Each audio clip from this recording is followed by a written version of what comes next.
Right now, tragedy to start the new year. Real life horror movie, everything in the car is hitting, it's getting thrown. Several people killed, dozens hurt after a truck slammed into a New Year's Eve celebration in New Orleans. He was hell-bent on creating the carnage and the damage that he did. Everything we know about the deadly attack in the French Quarter. In weather, winter returns as we move into 2025. We have sub-zero wind chills in the forecast with some sun, actually. We'll have details. Plus, new year, new laws. One in particular could have a big impact on how much you're paid when starting a new job. And a widowed father's shed hobby gets international attention with the help of his kids. The news starts now.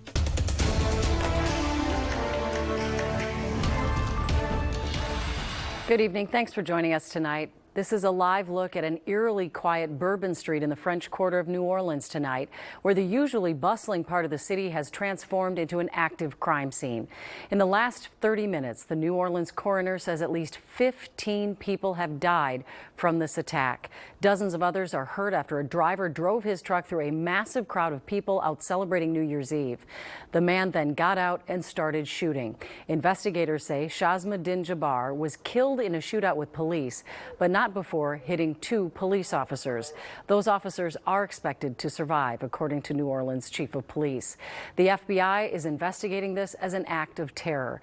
Chris Harapsky has been following the story all day and joins us with late-breaking details on the suspected shooter. Chris? Well, Julie, the deceased suspect is a 42-year-old man from Texas. The FBI confirmed that he had served in the U.S. Army at some point and was honorably discharged. At this point, federal and local authorities in New Orleans say they are actively hunting other people who may have been involved in this attack. And first, I want to show you the pathway of this attack. Authorities say that Jabbar was in a white rented truck that had the Islamic State flag flying behind it. It was coming up here northwest on Canal Street. If you know anything about New Orleans, it's an extremely popular street.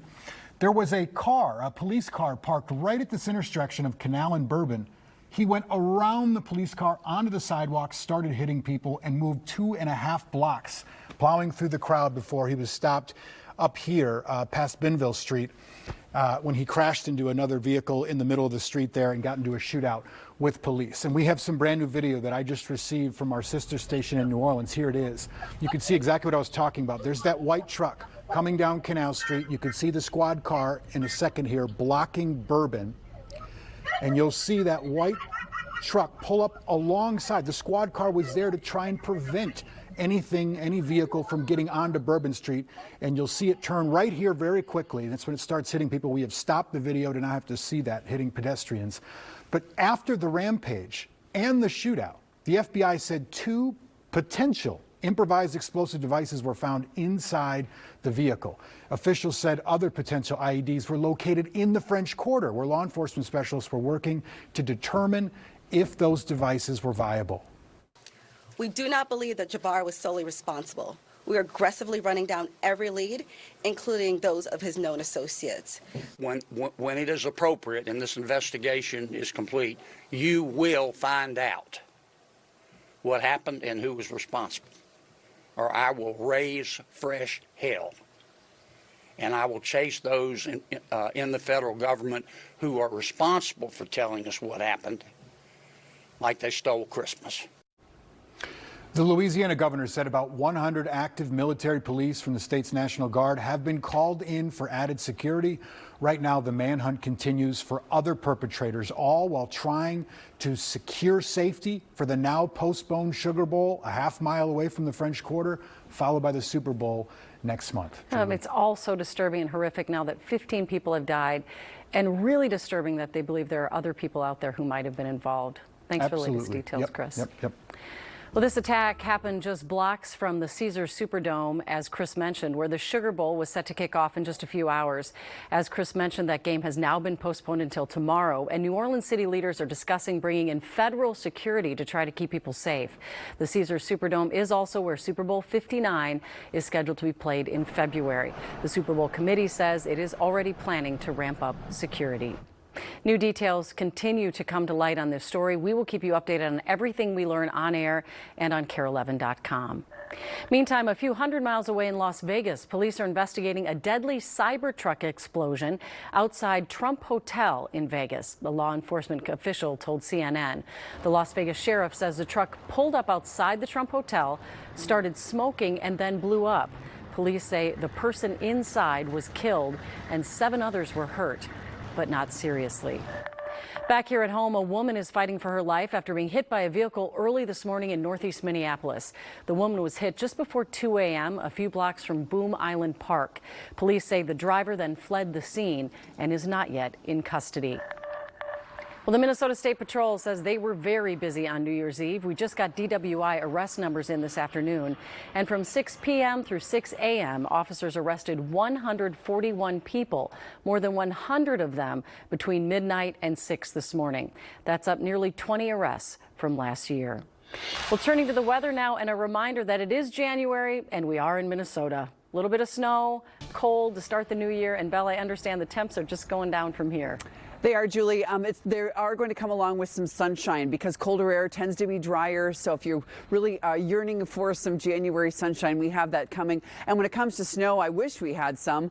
Really, other than flurries, we don't have any snow in the next 7 days. We'll talk about that deficit of where we're at right now in just a few moments. Right now, it is 20. It does feel like 7 with a northwest wind at 13. And you can see the flurries are just few and far between across the region. And right now, you can see temperatures are in the low 20s to teens across the area. 16 in Brainerd, 10 degrees in National Falls, and 11 in Bemidji. And here is your wind chill profile for the first night of 2025. You can see we dip down to 9 degrees again by 10 p.m. and stay in the single digits all the way through tomorrow morning. We'll have more details in a couple of minutes. All right. Thank you, Belle.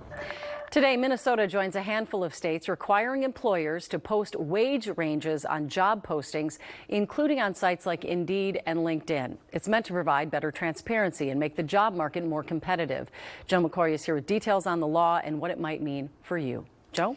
Yeah, Julie, the pay transparency law will require employers in Minnesota with 30 or more employees to provide wage ranges on job postings. And this includes, as you mentioned, on third-party job sites like Indeed. And the legislation, which was passed in May, defines salary range as a good faith estimate of the minimum and maximum annual salary or hourly wage range for the position. And if there is not a range, the employer must list the fixed pay rate for that job. Employers must also provide a general description of all benefits, including health or retirement benefits.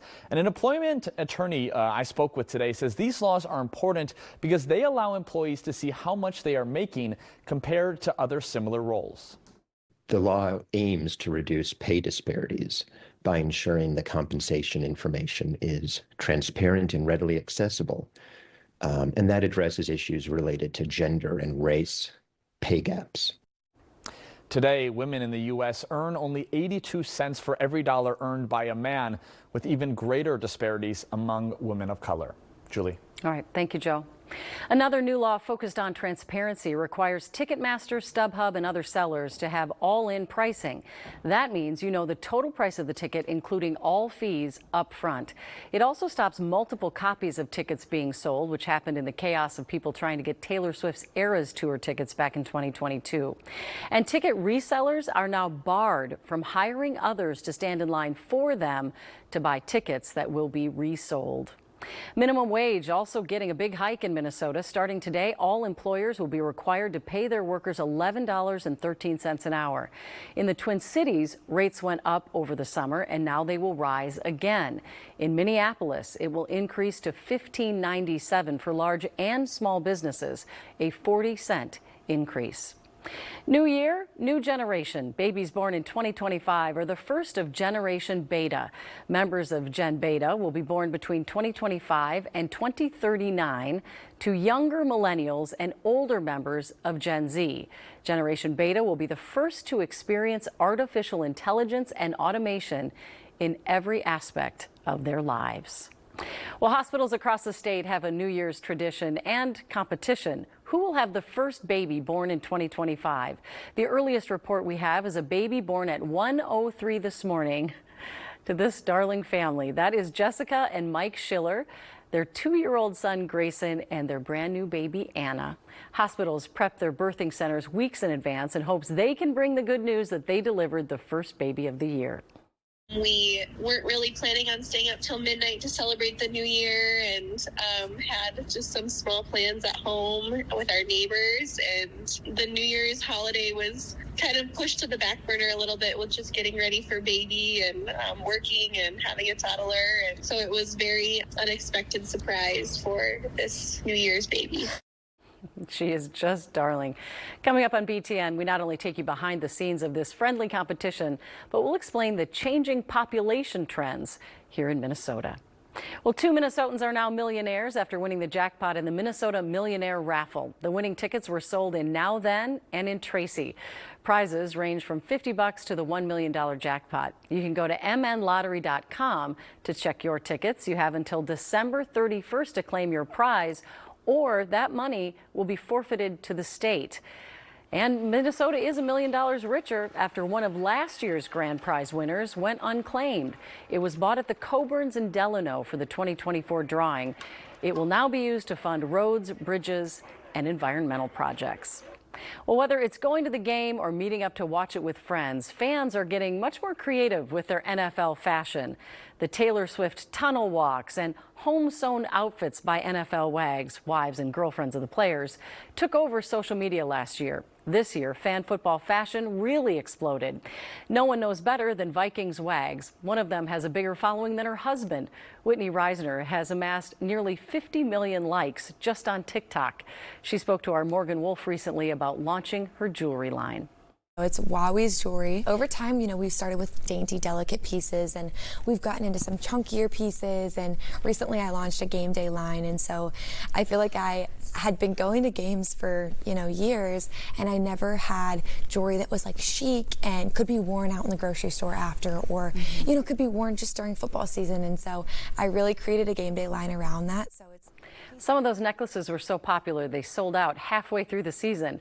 Whitney thinks the fun and creative new forms of fan fashion have only expanded interest in football, especially for women. She sat down with Morgan Wolf in a story you can watch on Breaking the News. Coming up, nothing will stop a fisherman when the fish are biting. You'll hear from the pastor who survived a tornado while out on the water.